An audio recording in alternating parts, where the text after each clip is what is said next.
আমি প্যানেলের পর থেকে কিছু অংশ আপনার আনোয়ারা আমি চিন্তা করছি চট্টগ্রাম সিটি কর্পোরেশনের আন্ডারে আনার জন্য আমি এটা ট্রাই করে যাচ্ছি কিছু এক্সপান্ড করার জন্য চট্টগ্রাম সিটিকে। কর্ণফুলী নদীর তলদেশত নির্মিত টানেল উত্তন সুফল পাইতে চট্টগ্রাম সিটিরে আরো সম্প্রসারণ করতে টানেল ফারিয়ে আনোয়ারার কিছু অংশ সিটি কর্পোরেশনের ফোয়ারে যুক্ত গরিবের উদ্যোগ লোয়ার বলে জানাইয়ে চট্টগ্রাম সিটি কর্পোরেশনের মেয়র ডাক্তার শাহাদাত হোসেন। আপনারা দোয়া করবেন ইনশাআল্লাহ আগামী ফেব্রুয়ারিতে ধানের শীষ প্রতীকে ভোট দিয়ে জয়যুক্ত করলে আবারও ক্ষমতায় যদি আসে এই উন্নয়ন যেগুলো হয়নি সেখানে ইনশাআল্লাহ উন্নয়নের ছোঁয়া আপনারা দেখতে পাবেন।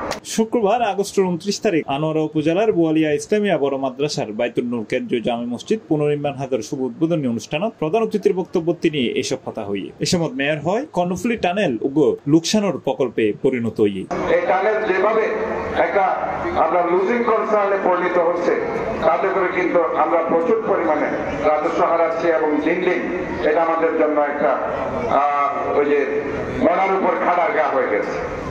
কাজে আমরা মনে করি যে আমরা যদি দেশকে ভালোবাসি, আমরা যদি এই চট্টগ্রামকে ভালোবাসি, তাহলে এই টানেলকে ভিজিবল করতে হলে এই শহরটাকে এক্সপ্যান্ড করতে হবে এবং এই চিন্তা ভাবনা ইনশাল্লাহ আমার আছে। দক্ষিণ চট্টগ্রামের অনেক অংশ নিয়ে কর্ণফুলী এদিকে আনোয়ারা ইনশাল্লাহ আমার একটা চিন্তা ভাবনা নিয়ে আমি এগিয়ে যাচ্ছি। আপনারা দোয়া করবেন, যেহেতু নামাজের সময় হয়ে গেছে আমি এই সময় প্রধান বক্তার বক্তব্য সাবেক সংসদ সদস্য ও বিএনপির কেন্দ্রীয় নির্বাহী কমিটির সদস্য সরওয়ার জামাল নিজাম হয়।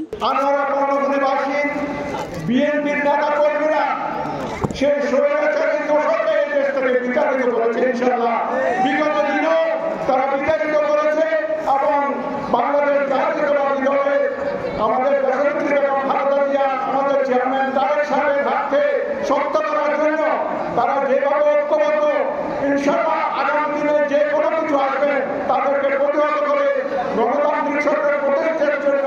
অনুষ্ঠানে বোয়ালিয়া ইসলামে বড় মাদ্রাসার প্রধান পরিচালক আল্লামা মুফতি খলিল আহমদ কুরাইশির সভাপতিত্বে ও বাইতুল নূর কেন্দ্রীয় জামে মসজিদ কমিটির সভাপতি অ্যাডভোকেট ফজলুল আমিন চৌধুরীর পরিচালনায় উদ্বোধনী বক্তব্য রাখেন আনোয়ারা উপজেলা বিএনপির সাবেক আহ্বায়ক মোশাররফ হোসেন।